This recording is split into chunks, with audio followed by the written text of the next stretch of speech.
नमस्कार दोस्तों, जय हिंद। दोस्तों, आज हम लोग जानेंगे आर्टिकल 19 के बारे में। बहुत ही इम्पोर्टेंट आर्टिकल है हमारा आर्टिकल 19।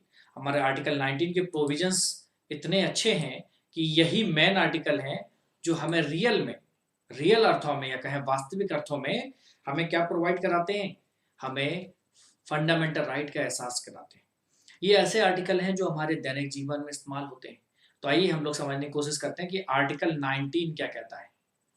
तो बच्चों, आर्टिकल 19 एक बहुत इंपॉर्टेंट या अनुच्छेद 19 एक बहुत इंपॉर्टेंट आर्टिकल है। अब इसमें सारे स्वतंत्रता के अधिकारों की बात की गई है। इसमें क्या है बेटा? इसमें स्वतंत्रता के अधिकारों की बात की गई है। और ये स्वतंत्रता के अधिकार किस चीज पर फोकस करते हैं, हम आज इनको समझने की कोशिश करेंगे। ठीक है। अब स्वतंत्रता के अधिकारों को कई खंडों में बांटा गया है। अब देखिए, कुछ चीजें समझते हैं कि सभी नागरिकों को कौन कौन से राइट मिले। आर्टिकल 19 में सभी नागरिकों के लिए जो प्रोविजंस है, ऑल सिटीजन्स है ना, इसमें जो सभी नागरिकों को प्रोविजन दिए गए। ठीक है। इसमें इसका ए खंड क्या कहता है? पहले का आर्टिकल 19 का फर्स्ट का ए क्या कहता है कि हमें बोलने की स्वतंत्रता है, अपने आप को व्यक्त करने की स्वतंत्रता है। मतलब क्या है? हमको वाक और अभिव्यक्ति की स्वतंत्रता है। हम लोग इसको डिस्कस करेंगे। इसमें वाक और अभिव्यक्ति की स्वतंत्रता की बात की गई है। दूसरा क्या कह रहा है, पहले हम लोग बात कर लेते हैं कि कौन कौन से प्रोविजंस हैं। दूसरा क्या कह रहा है, बहुत इंपॉर्टेंट है, कह रहा शांतिपूर्वक सम्मेलन करना। यानी कहीं पर भी आप कॉन्फ्रेंस का आयोजन करें, सम्मेलन का आयोजन करें, वो हिंसक नहीं होना चाहिए, वो शांतिपूर्वक सम्मेलन का आयोजन करना है। तो यहाँ पर बात कर रहे हैं कि आपको, अगर आप नागरिक हैं तो आप शांतिपूर्वक सम्मेलन का आयोजन कर सकते हैं। कोई विदेशी नागरिक इसको नहीं कर सकता। ठीक है। तीसरा, संगठन या संघ बनाने की शक्ति दी गई। कोई विदेशी नहीं बना सकता। देश के अंदर कोई संगठन या फिर संघ बनाना हो तो ये जो राइट है ये केवल नागरिकों को दिए गए हैं, किसी बाहरी को नहीं मिला है। ठीक है। चौथा जो है, भारत के राज्य क्षेत्र में कहीं आने जाने की स्वतंत्रता। ठीक है, आने जाने की स्वतंत्रता अभी बताएंगे। इस पे कुछ कुछ प्रतिबंध भी लगते हैं, लेकिन फिलहाल हम लोग बात कर रहे हैं कि कौन कौन से राइट्स केवल नागरिकों को दिए गए। तो पहला, वाक और अभिव्यक्ति स्वतंत्रता दिया गया। शांतिपूर्वक आप सम्मेलन कर सकते हैं, कहीं कॉन्फ्रेंस का आयोजन कर सकते हैं, संगठन या संघ बना सकते हैं आप बहुत अच्छे से, और कहीं आने जाने की स्वतंत्रता की अगर बात कर रहे हैं तो वो आपको मिली हुई है। जो सबसे इंपॉर्टेंट है कि आपको कहीं पर भी रह सकते हो आप अपने देश में, और कहीं भी जाके बस सकते हो। ये बहुत इंपॉर्टेंट स्वतंत्रता है। कहीं पे भी रह लो, कहीं भी बस जाओ। इस स्वतंत्रता का जो रोल है वो बहुत इंपॉर्टेंट है। ठीक है। तो जो आपको फोर्थ दिया गया है, जो चार हो गए हैं, जो पांचवा है आपको, ठीक है, कहीं भी आप निवास करो और आपको बसने की स्वतंत्रता दी गई। कहीं पर भी निवास करने और जो बसने की स्वतंत्रता है बहुत इंपॉर्टेंट है। आप जहां चाहे रह सकते हैं, जहां चाहे बस सकते हैं, लेकिन यहाँ पर भी कुछ प्रतिबंध है, हम लोग उसकी भी आगे जाके बात करेंगे। अब इन प्रतिबंधों को अगर ध्यान से देखा जाए और यहाँ पर समझने की कोशिश की जाए तो इनके अंदर अभी डिटेल में नहीं जाएंगे। ठीक है। फिर एक एफ था, फर्स्ट का एफ, इसमें था संपत्ति का अधिकार। इसमें दिया गया था संपत्ति का अधिकार। बाद में क्या किया गया, इस अधिकार को समाप्त कर दिया गया 44th अमेंडमेंट के द्वारा, 44वां संशोधन के द्वारा। 44वें संविधान संशोधन के द्वारा क्या किया गया, 1978 में इसको समाप्त कर दिया गया। अब संपत्ति का अधिकार क्या नहीं रहा, आपका फंडामेंटल राइट नहीं रहा, आपका मूल अधिकार नहीं रहा। ठीक है। एफ के बाद आता है जी, ये सातवां अधिकार था। अब 6 ही बचे, क्योंकि संपत्ति के अधिकार को या एफ को हटा दिया गया। ठीक है, ये अब नहीं है, इंपॉर्टेंट है, आपको याद रखना है। इसमें मैं स्टार लगा दे रहा हूं। अब जो है, जो लास्ट है, कोई वृत्ति या आजीविका या व्यापार या कारोबार करना चाहते हो, कुल मिला के आप यह समझ लीजिए जीविका का राइट है आपको। जीविका कमाने के लिए आप कोई क्या कर सकते हो, कोई कारोबार कर सकते हो, कोई दुकान खोल सकते हो, लेकिन इस तरह के कारोबार नहीं करेंगे जिस पर राज्य प्रतिबंध लगाता हो, जो लोगों के स्वास्थ्य को हानि पहुंचाता हो। चलिए हम लोग उनकी भी बात समझेंगे और उसको भी थोड़ा डिटेल में जानेंगे। अब देखिए, इसी का दूसरा पार्ट, ये पहले में इतने पार्ट है, दूसरा क्या कह रहा है, दूसरे का पार्ट 1 कह रहा है, ठीक है, कि कोई बात जो ऊपर दिए गई है, पहले के लेके जी तक के जो आर्टिकल दिए गए हैं, आर्टिकल के मतलब सब पार्ट दिए गए हैं, यहां पर कह रहा है कि ऊपर के अधिकार के प्रयोग पर भारत की प्रभुता और अखंडता बहुत डिपेंड करती है। ठीक है। राज्य की सुरक्षा भी इस पर बहुत डिपेंड करती है। विदेशी राज्यों के साथ कैसे हमारे मैत्रीपूर्ण संबंध है उस पर भी वो डिपेंड करते हैं। लोक व्यवस्था, शिष्टाचार या फिर सदाचार के हित में। ठीक है, ठीक है, लोक व्यवस्था, शिष्टाचार और सदाचार के हितों में, या फिर न्यायालय की अवमानना, मानहानि या फिर अपराध के संबंध में। ठीक है, इन अधिकारों पे कहीं ना कहीं थोड़ा बहुत निर्बंधन या रोक लगाई जा सकती है। ठीक है, ये उसके, अगर इनका पॉजिटिव प्रयोग हो रहा है या इनका पॉजिटिव उपयोग हो रहा है तो इस पर रोक नहीं होगी, लेकिन अगर इनका नेगेटिव उपयोग हो रहा है तो उस पर रोक लगाई जा सकती है। ठीक है, लेकिन इसके प्रवर्तन पर कोई प्रभाव नहीं, इनको लागू करने पर कोई प्रभाव नहीं होगी। ठीक है, तो ABCDEFG, ठीक है, तो F वाले को छोड़ के बाकी 6 को आप आसानी से इसको लागू कर सकते हो, लेकिन संसद कोई ऐसी विधि नहीं बनाएगी। तो आर्टिकल 2 में क्या है, संसद इनको रोकने के लिए कोई ऐसी विधि नहीं बनाएगी जो इनके पॉजिटिव इफेक्ट पर प्रभाव डालती हो। लेकिन अगर इन इन आर्टिकल्स को लागू करने से कहीं पर कुछ निगेटिव हो रहा है, जैसे कह रहे हैं कहीं पर भी निवास या बस जाने का अधिकार, लेकिन निवास और बस जाने के अधिकार से क्या हो रहा है, आप वहां के लोकल लोगों के राइट्स को प्रभावित कर रहे हैं। ठीक है, या उनको अपनी सुरक्षा पे खतरा है, तो वहां पर राज्य क्या कर सकते हैं, कुछ रोक लगा सकते हैं कि भैया इन शर्तों के साथ आप बसो, या फिर आप वहां बस नहीं सकते, आप वहां पर लैंड नहीं खरीद सकते, वो सारी चीजें हैं। चलिए इनको भी हम लोग समझेंगे। तीसरी जो इस बात है कि कोई भी बात जो यहां पर बात की गई है, ठीक है, सेकंड में, कि कोई भी बात इस अधिकार के प्रयोग पर भारत की प्रभुत्व और अखंडता या लोक व्यवस्था के हित में, अगर आप कोई इस पर रोक लगा रहे हो, ठीक है, या फिर कोई आप ऐसी विधि बना रहे हो जिन पर रोक करती हो, ठीक है, तो वो इनके पॉजिटिव इफेक्ट पर कोई प्रभाव नहीं डालेगी, ध्यान रखिएगा। ठीक है, तो राज्य कोई ऐसी विधि नहीं बनाएगा जो इन आर्टिकल को छीन लेता हो। बस ध्यान देना कि कहां पर इसका कहीं निगेटिव यूज तो नहीं हो रहा। तो संविधान ने उन चीजों पर यहां पर रोक लगाने की बात की है, जो बहुत इंपॉर्टेंट है। अब मान लीजिए कि कोई आप जीविका कमाना चाहते हो, ठीक है, कोई व्यापार या कारोबार कर रहे हो, तो वहां पर अब मान लीजिए आप किसी ट्राइबल एरिया में जाते हो, तो वहां पर क्या कर सकते हैं, वहां पर आपके हो सकता है उस पर कुछ कुछ तकनीकी क्वालिफिकेशन लगा दें। ठीक है, इन कंडीशंस के साथ आप वहां पर व्यापार कर सकते हो, या फिर वहां का समुदाय विशेष अगर विरोध कर रहा है तो वहां पर आपको व्यापार करने से रोका जा सकता है। ठीक है, ये नहीं कहोगे कि मैं तो कमाने के लिए स्वतंत्र था और मैं यहाँ पर आया और इन लोगों ने मुझे वहां पर काम करने से रोक दिया, तो ये मेरे मूल अधिकार का उल्लंघन है। नहीं, यहाँ पर राज्य कुछ युक्तियुक्त प्रबंधन, एक संविधान में वर्ड है युक्तियुक्त प्रबंधन, सॉरी युक्तियुक्त निर्बंधन, मतलब रीजनेबल रिस्ट्रिक्शंस लगाए जा सकते हैं।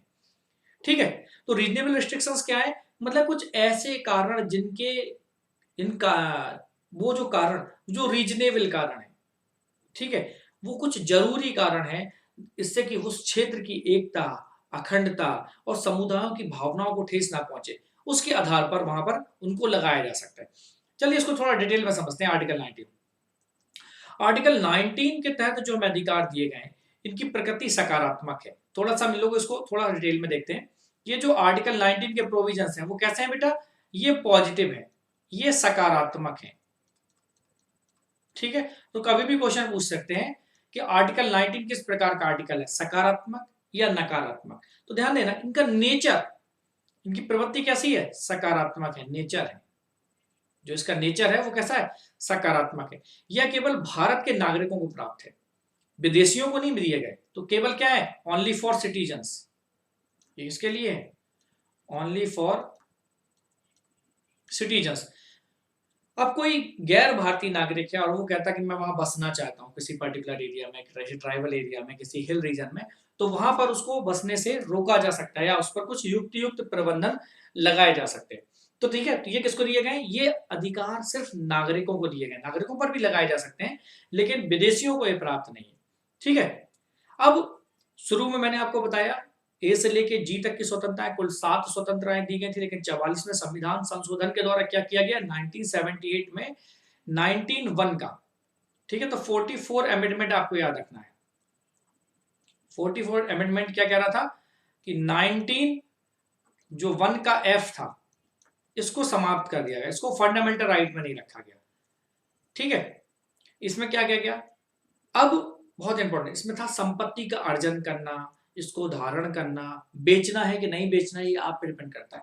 तो जमींदारी उन्मूलन में बहुत दिक्कत पैदा कर रहा था। जवाहरलाल नेहरू को बाद में इसका एहसास हुआ और इसके लिए पहला संविधान संशोधन लेके आए।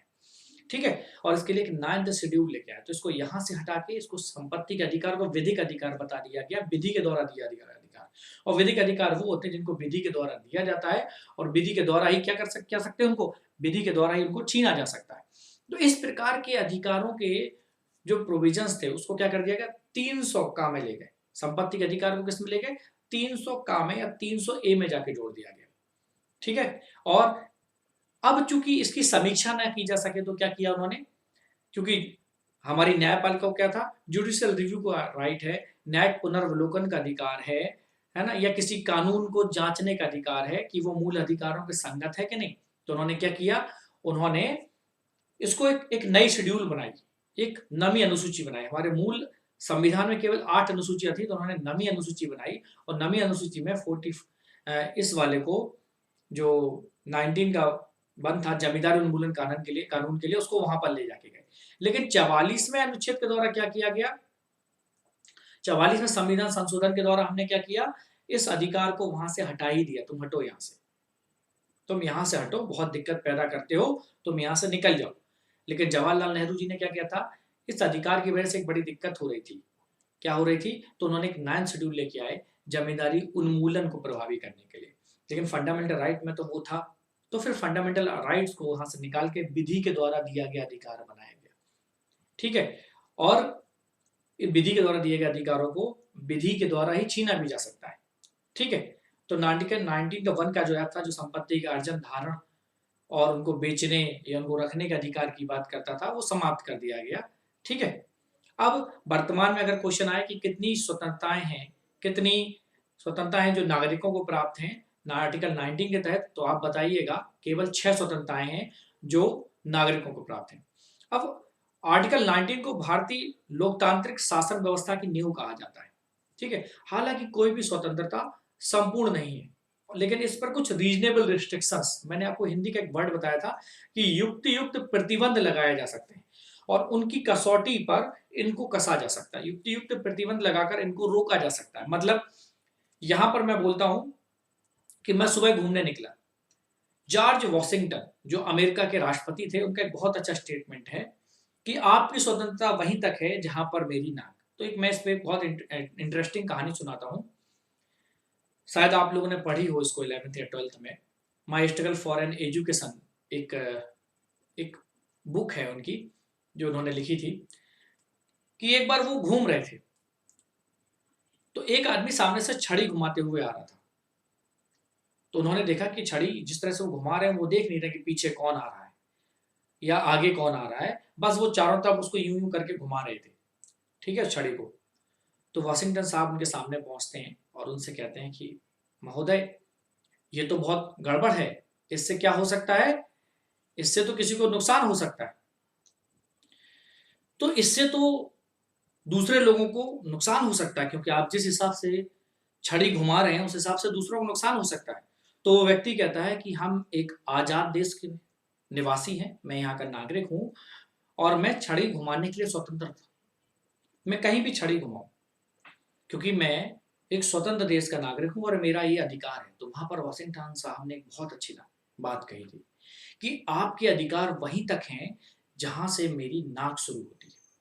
मतलब यहाँ पर कुछ रीजनेबल रिस्ट्रिक्शंस हैं, ऐसा नहीं कि आप अपने अधिकार के चक्कर में किसी दूसरे के अधिकारों को हनन कर लेंगे। तो ये बात बहुत इंपॉर्टेंट है, और चूंकि फंडामेंटल राइट्स का एक प्रोविजन हमने अमेरिकन कॉन्स्टिट्यूशन से लिया गया है, इसलिए रीजनेबल रिस्ट्रिक्शंस पर हमने बहुत इंपॉर्टेंटली फोकस किया है, जो कि बहुत जरूरी है, ताकि कोई भी व्यक्ति बहुत ज्यादा प्रकृति से, बहुत ज्यादा तरीके से इन अधिकारों का अतिक्रमण ना कर ले। यही इसका सबसे इंपॉर्टेंट बात है। तो ये बातें थी जो इस आर्टिकल के बैकग्राउंड में थी, इसीलिए रीजनेबल रिस्ट्रिक्शंस को लगाया गया और जॉर्ज वॉशिंगटन की उस बात को बहुत इंपॉर्टेंटली ध्यान रखा गया। आर्टिकल 19 कहता है कि भारतीय लोकतांत्रिक शासन की नींव क्या है, हम हैं। मतलब आर्टिकल 19 ही भारत की डेमोक्रेसी की एक बेस है, नींव है। अगर ये नहीं है तो डेमोक्रेसी की नींव या पिलर नहीं रहेगा। हालांकि कोई भी स्वतंत्रता संपूर्ण नहीं दी गई, एब्सोल्यूट नहीं दिया गया। तो पूछा जाए क्या ये आर्टिकल एब्सोल्यूट है, तो आप वहां पर तुरंत कहेंगे ये आर्टिकल एब्सोल्यूट नहीं है। ठीक है, एब्सोल्यूट मतलब पूर्ण तरीके से ये पूरी तरह से स्वतंत्रताएं प्राप्त नहीं है। इसमें कुछ ना कुछ युक्तियुक्त प्रबंधन लगाए जा सकते हैं, इन पे कुछ रोक लगाई जा सकती है। ये आत्यांतिक नहीं है। एब्सोल्यूट को हिंदी में वर्ड कहते हैं आत्यांतिक। ये आत्यांतिक राइट नहीं है, मतलब ये अनलिमिटेड नहीं है। इस पे कुछ ना कुछ रोक लगाने की कोशिश भारतीय संविधान के द्वारा की गई है। तो ये बहुत इंपॉर्टेंट है और इसलिए इसको हमारे समाज में बहुत महत्व दिया गया है इन आर्टिकल्स को, क्योंकि भारत जैसे लोकतंत्र में जहां लोगों को अपने अधिकार पता नहीं थे, तो वो लोग जिनको अधिकार पता थे वो उस पर क्या कर सकते थे, उन अधिकारों का ज्यादा यूज कर सकते थे और दूसरे लोगों के अधिकारों को छीन सकते थे। इसलिए इसको प्रोविजन किया गया कि ये अधिकार क्या नहीं है, एब्सोल्यूट नहीं है, अपने आप में पूरे नहीं है, आत्यांतिक नहीं है, इनका विस्तार बहुत ज्यादा नहीं है, इसमें कुछ ना कुछ रीजनेबल रिस्ट्रिक्शंस लगाए जा सकते हैं। ठीक है, मतलब इन युक्तियुक्त प्रतिबंध, युक्तियुक्त निर्बंधन पर कुछ ना कुछ प्रतिबंध लगाए जा सकते हैं।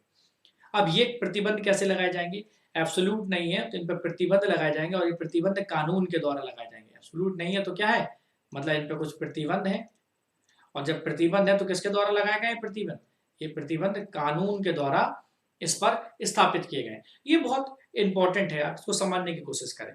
ठीक है, अब इसको ध्यान देना है कि युक्तियुक्त निर्बंधन का अधिकार शासन को नहीं वरन न्यायपालिका को होना चाहिए, कि इस पर जो रोक लगाई जाएगी वो कौन लगाएगा, वो युक्तियुक्त निर्बंधन को ये तय कौन करेगा कि ये युक्तियुक्त निर्बंधन है कि नहीं है, तो ये तय करने का अधिकार न्यायपालिका को दिया गया। तो कानून के द्वारा किसको दिया गया, न्यायपालिका के अधीन है।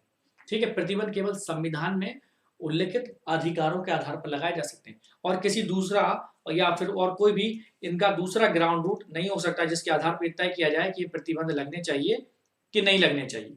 बात मेरी समझ में आई होगी आपको कि क्या करना है हमको, और इसका कोई दूसरा ग्राउंड रूट तय नहीं हो सकता। ये अधिकार से वही होंगे जो संविधान में उल्लिखित हैं, उनके बेसिस पर ही उनको ही केवल प्रतिबंध या उन पर ही केवल प्रतिबंध लगाने का राइट है यहाँ पर। ठीक है, तो युक्तियुक्त प्रतिबंध केवल कानून के द्वारा लगाए जाएंगे। ये तय कौन करेगा, ये जज करने का राइट किसको है, हमारी न्यायपालिका को है। तो यहां तक मैं उम्मीद करता हूं कि आपको समझ में आया होगा और काफी अच्छे से समझ में आया होगा। यहां तक कोई डाउट हो किसी को तो आप लोग मुझे बताइए। ठीक है, तो कोई डाउट नहीं, चलिए हम लोग फिर आगे बढ़ते हैं।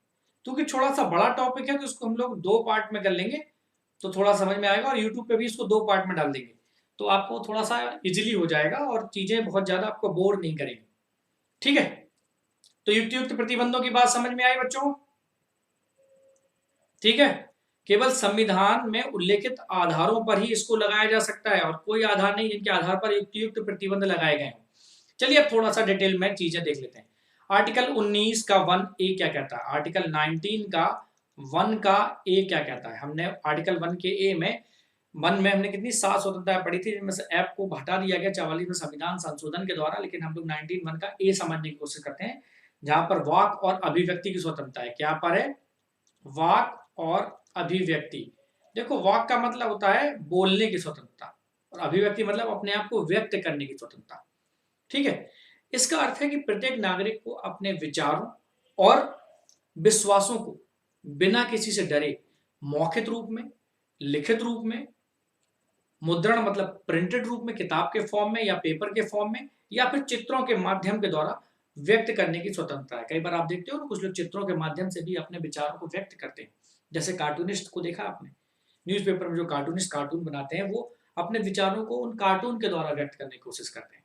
ठीक है, तो सर्वोच्च न्यायालय ने एक मामले में सुनवाई के दौरान साइलेंस को भी अभिव्यक्ति की स्वतंत्रता माना। अगर कोई व्यक्ति नहीं बोलना चाहता तो आप जबरदस्ती नहीं कर सकते, भाई बोल भाई, नहीं ये नहीं कर सकते आप, बोल भाई नहीं चलेगा। मतलब यहां पर जो राइट दिए गए वो क्या है, युक्ति युक्त होने चाहिए, मतलब किसी को आप जबरदस्ती नहीं बोल सकते। तो साइलेंस भी क्या है, वाक और अभिव्यक्ति की स्वतंत्रता में शामिल है। ये सुप्रीम कोर्ट का डिसीजन है, मैं नहीं कह रहा। ठीक है, तो साइलेंस भी इसी में उम्मीद है, मतलब चुप रहने या शांत रहने का अधिकार भी वाक और अभिव्यक्ति की स्वतंत्रता में क्या है बेटा, इसको शामिल करा गया है। अब देखो वाक और अभिव्यक्ति की स्वतंत्रता देख लो, प्रतिबंध के आधार पर क्या होती है और उसके द्वारा क्या क्या क्या मिलता है।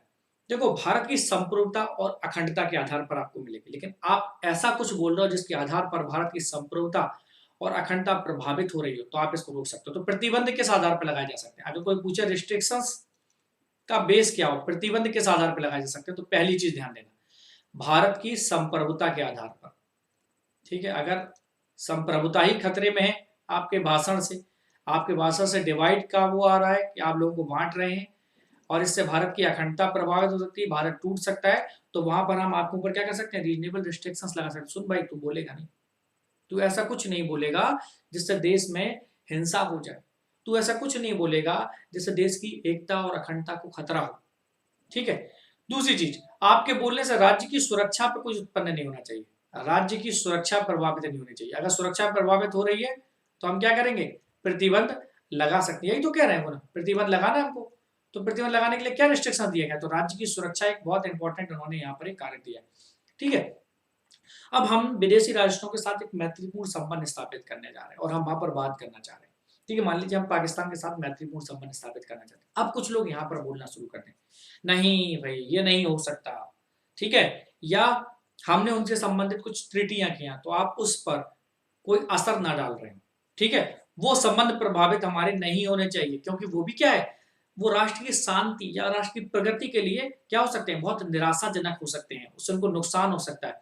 ठीक है, अगर हमारे विदेशी राष्ट्रों के साथ क्या है, मैत्रीपूर्ण संबंध है, विदेशी राष्ट्रों से मैत्री है हमारी, और आपके बोलने से वो मैत्री प्रभावित हो रही है, ठीक है, तो क्या होगा, ये नहीं होगा। चौथा जो सबसे इंपॉर्टेंट है, लोक व्यवस्था। लोक व्यवस्था बहुत इंपॉर्टेंट है। ठीक है, आपके बोलने से लोक व्यवस्था खतरे में, एक ऐसी व्यवस्था जिससे पब्लिक बड़े शांतिपूर्ण तरीके से रह रही थी, लेकिन वहां पर आपकी वजह से लोक व्यवस्था खतरे में है, हिंसा हो सकती है, तो आपको बोलने से वहां रोका जा सकता है। तो ऐसे लोगों को कई बार राज्य में नहीं घुसने दिया जाता, इसी आर्टिकल के आधार को बेस बनाकर लोगों को रोकते हैं। ठीक है, तो लोक व्यवस्था के नाम पे कई बार जैसे ओवैसी जी हैं, वो यहाँ आ रहे हैं तो कई बार उनको रोक लेते हैं, या किसी दूसरी पार्टी का हमेशा राज्य सरकारें दूसरे राज्य के किसी लीडर को इस आधार पर रोक सकती है कि उनके आने से उनके राज्य में तनावपूर्ण माहौल बन सकता है, इसलिए रोक लेते हैं। ठीक है, शिष्टाचार या सदाचार एक बहुत इंपॉर्टेंट फैक्टर, इसके आधार पर भी युक्त प्रबंधन लगाए जा सकते हैं। शिष्टाचार या आप सदाचार कह लो। ठीक है, तो इसके बेस पर कैसे लगेंगे, जब भी हो सकता है आपका आचरण ऐसा ना हो जो शिष्टाचार को फॉलो कर रहा हो, आप किसी के खिलाफ अनर्गल बोल रहे हो, तो क्या होगा, तो राज्य सरकार आपको उठा के या तो वहां से जेल में डाल सकते हैं कि आप इस आर्टिकल 19 में दी गई वाक और अभिव्यक्ति की स्वतंत्रता का उल्लंघन कर रहे हैं, तो भैया सुनो, तुम चुप हो जाओ, अब तुमको हम नहीं बोलने देंगे, क्योंकि तुम्हारी वजह से हमारे राज्य का या हमारे देश का शिष्टाचार प्रभावित हो रहा है, सदाचार प्रभावित हो रहा है। एक और बोला गया, न्यायालय की अवमानना नहीं करोगे, कंटेम्प्ट ऑफ कोर्ट, ये बहुत बड़ा है। ठीक है, हम लोग जब न्यायपालिका पढ़ेंगे तो वहां पर समझेंगे न्यायालय की अवमानना। अब कैसे, कोर्ट ने कोई डिसीजन दिया, कोर्ट अधिकतर डिसीजन किस आधार पर देता है, फैक्ट्स के बेसिस पर, तथ्यों के आधार पर देता है, सबूतों के आधार पर देता है, लेकिन आपकी भावनाएं कहीं पर जुड़ी हुई और कोर्ट का डिसीजन अलग है, तो आप न्यायालय के डिसीजन की अवमानना नहीं कर सकते, सुप्रीम कोर्ट के या हाई कोर्ट के डिसीजन की अवमानना नहीं कर सकते, आपको उसमें विश्वास रखना होगा। अवमानना मतलब अब आपका भारत की न्यायपालिका में विश्वास नहीं, न्यायपालिका विश्वास नहीं मतलब आपको भारत के संविधान में विश्वास नहीं, तो न्यायालय की अवमानना नहीं कर, कंटेम्प्ट ऑफ कोर्ट का पे आप पे केस हो सकता है और उसके लिए आपको सजा सुनाई जा सकती है, जुर्माना और कारावास दोनों आपको प्रोवाइड कराए जा सकते हैं इसके लिए। ठीक है, आपके बोलने से किसी को हानि हो रही हो तो मानहानि नहीं होनी चाहिए, इस पर इसलिए आपको रोक लगाई जा सकती है। ठीक है, आपके बोलने से अपराध अगर बढ़ रहे हैं, अपराध उद्दीपन हो रहे हैं, अपराध में बढ़ोतरी हो सकती है, तो राज्य आपको वहां पर बोलने से रोक सकता है। ठीक है, अब बात करें ऐसे कौन से अधिकार हैं जो अपने आप, अब देखिए आर्टिकल 19 में कुछ ऐसे अधिकार हैं जहां संविधान में नहीं लिखे लेकिन वो अपने आप मिल जाते हैं, जैसे सूचना का अधिकार, इसको मूल अधिकार में जोड़ा गया। ठीक है, सूचना का अधिकार क्या है, आपका फंडामेंटल राइट है। प्रेस की स्वतंत्रता क्या है, ठीक है, प्रेस की स्वतंत्रता क्या है, आपका फंडामेंटल राइट है। मतलब प्रेस की स्वतंत्रता मतलब आपको जानने का अधिकार है, और जानने का अधिकार कैसे, न्यूज़पेपर के द्वारा मिलता है, देश में क्या हो रहा है। एकांतता या निजता का अधिकार, आप आप क्या करना चाहते हो? निष्ठा की स्वतंत्रता है, आप अकेले रहना चाहते हो, लेकिन लोग कह रहे हैं नहीं नहीं अकेले नहीं रहना, चलिए आइए साथ में रहते हैं। नहीं, वो प्रोविजन नहीं है, यहाँ पर आपको निजता का अधिकार दिया गया है। ठीक है, वो भी है, आप कहीं पर भी जाके झंडा फहरा सकते हो, लेकिन बस ध्यान देना है। ठीक है, तो राष्ट्रीय ध्वज फहराने का अधिकार, राष्ट्रीय ध्वज फहराने की स्वतंत्रता है आपको। ठीक है, आपको प्रदर्शन और विरोध का अधिकार है, आप प्रदर्शन कर सकते हो, बस हिंसक नहीं होना चाहिए, प्रदर्शन और विरोध, लेकिन ये किसी भी हिसाब से हिंसक नहीं होना चाहिए। तो आपको प्रदर्शन और विरोध का अधिकार भी दिया गया है, इसकी स्वतंत्रता है। हड़ताल का अधिकार नहीं है, लेकिन आप हड़ताल नहीं कर सकते, आपको हड़ताल करने का राइट नहीं। तो हड़ताल करने से क्या होता है, लोगों का जीविकोपार्जन प्रभावित हो सकता है। हड़ताल करने का मतलब होता है बंद का आयोजन कर रहे हैं। मौन रहने का अधिकार, निष्ठा का अधिकार था, मौन रहने का अधिकार, साइलेंस मैंने आपको बात की थी। ठीक है, मौन राइट भी है आपको, मौन रहने का अधिकार भी है। ये अधिकार ऐसे अधिकार हैं जो क्या है, ये आपको कुछ अलग से दिए गए हैं।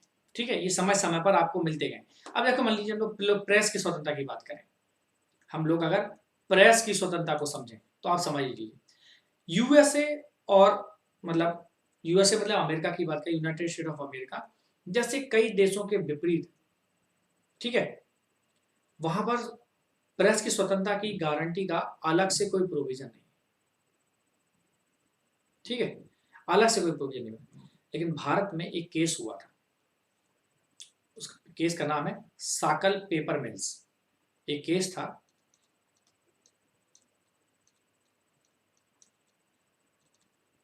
साकल पेपर मिल्स केस, और ये 1962 में हुआ था। ठीक है, वर्सेस भारत संघ। अब इस केस को समझिए, ये केस क्या कहता है, यहां पर सुप्रीम कोर्ट ने कहा, क्या कहा, कि प्रेस की स्वतंत्रता आर्टिकल 19(1)(a) के तहत अभिव्यक्ति की स्वतंत्रता में शामिल है। तो क्या कर लिया गया, यहां पर सुप्रीम कोर्ट ने क्या डिसीजन दिया कि भैया, सुप्रीम कोर्ट बोला कि सुनो, सुप्रीम कोर्ट क्या बोला कि आर्टिकल 19 के 1 के ए में सम्मिलित है, मतलब वाक और अभिव्यक्ति की स्वतंत्रता में शामिल है।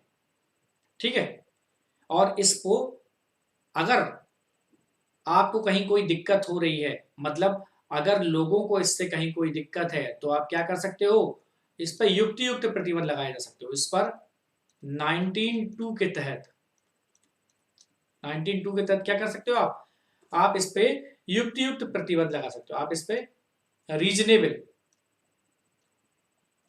रीजनेबल रिस्ट्रिक्शंस अप्लाई कर सकते हो आप। ठीक है, कि प्रेस पे कोई बात छापने से क्या हो रहा है, अगर हो सकता है कि कहीं पर कुछ हिंसा बढ़ सकती है या राष्ट्र की एकता और अखंडता प्रभावित हो सकती है, तो आप उस पर रीजनेबल रिस्ट्रिक्शंस लगाए जा सकते हैं। ठीक है, एक नेक्स्ट केस आया था ब्रजभूषण केस, बहुत इंपॉर्टेंट है ब्रजभूषण केस, बेटा हम लोग इसकी बात करेंगे। ब्रजभूषण केस को समझने की कोशिश करते हैं। देखिए, ब्रजभूषण केस क्या कह रहा था, इसमें सुप्रीम कोर्ट ने कहा कि कोई मीडिया पर कोई पहले से सेंसरशिप लागू नहीं होगी, मतलब इसके लिए कोई पूर्व अनुमति की आवश्यकता नहीं है। अगर आपको सेंसरशिप लागू करनी है तो कोर्ट नहीं आना पड़ेगा। आर्टिकल 19 का 1 का जो 2 है, सॉरी 19 का जो 2 है, उसको आप वहां पर लगा सकते हो। तो बड़ा इंपॉर्टेंट डिसीजन था, इस केस को भी समझ लीजिए। ब्रजभूषण केस आपको याद रखना है, क्या कौन सा केस याद रखना है,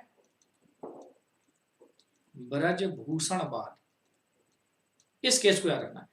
इस पे क्या कहा, उसमें सुप्रीम कोर्ट ने कहा, बहुत इंपॉर्टेंट लाता है, कि मीडिया पर कोई पूर्व सेंसरशिप नहीं है। क्या कहा, मीडिया पर कोई पूर्व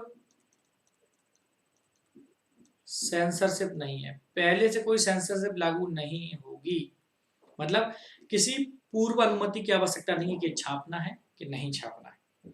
अगर कुछ गड़बड़ है तो आप पे तब बाद में रोक लगाई जाएगी। लेकिन फिर क्या किया, ब्रजभूषण केस के बाद एक नेक्स्ट केस आया। उस नेक्स्ट केस में क्या हुआ भैया, बहुत इंपॉर्टेंट है, समझिएगा ध्यान से। ठीक है, ये बात है 44 अमेंडमेंट की, 44वें संविधान संशोधन की। ठीक है, जो 1976 में हुआ था।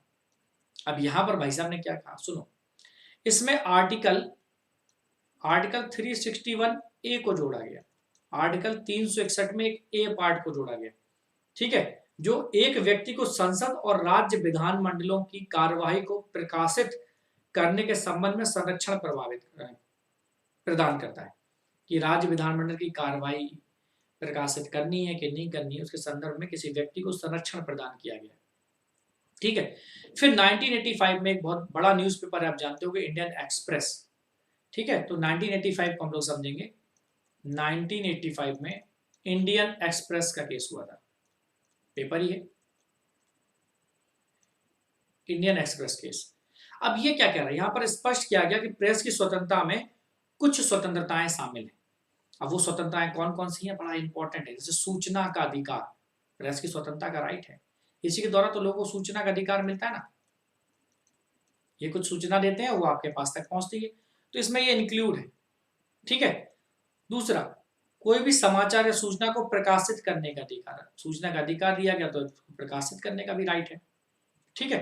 तीसरा, आप मीडिया में नहीं देखते, उसके द्वारा प्रसारित करते, चैनलों के द्वारा बताते हैं, लोगों को बांटते हैं कि देखो भैया ये हुआ है ना, ये घोटाला हुआ, ये घटना घटी, तो क्या है, सूचना को प्रकाशित करने का, तो प्रसाद के बाद प्रसारित भी तो करना है, उसको प्रसारण का भी राइट है। तो इंडियन एक्सप्रेस केस 1985 में बहुत इंपॉर्टेंट रोल लगता है, ठीक है। अब संविधान की कार्य प्रणाली की समीक्षा हेतु एक राष्ट्रीय आयोग ने सिफारिश की थी कि प्रेस की स्वतंत्रता को स्पष्ट रूप प्रदान किया जाना चाहिए तथा इसे अभिव्यक्ति की स्वतंत्रता में निहित मानकर इसकी अवहेलना नहीं करनी चाहिए, कि अभिव्यक्ति स्वतंत्रता का हिस्सा है, इसको आपको रोकना नहीं है। इसमें रीजनेबल रिस्ट्रिक्शंस तब लग सकते हैं कुछ इंपॉर्टेंट केसेस में, जैसे राष्ट्र की सुरक्षा का खतरा हो, राष्ट्र की एकता और अखंडता का खतरा हो, तब वहां पर आप लगाएंगे, इसके अलावा नहीं। अब तो ये बहुत इंपॉर्टेंट है, बोलने की स्वतंत्रता का ये राइट है आपका, कि प्रेस की स्वतंत्रता में वाक और अभिव्यक्ति की स्वतंत्रता ऑटोमेटिकली शामिल है। तो उम्मीद करता हूं कि समझ में आया होगा। अब आर्टिकल 19(1) का वी समझेंगे, जहां पर बात करते हैं शांतिपूर्ण सम्मेलन की, ठीक है। तो चलिए हम लोग अब देखते हैं शांतिपूर्ण सम्मेलन का अधिकार क्या है।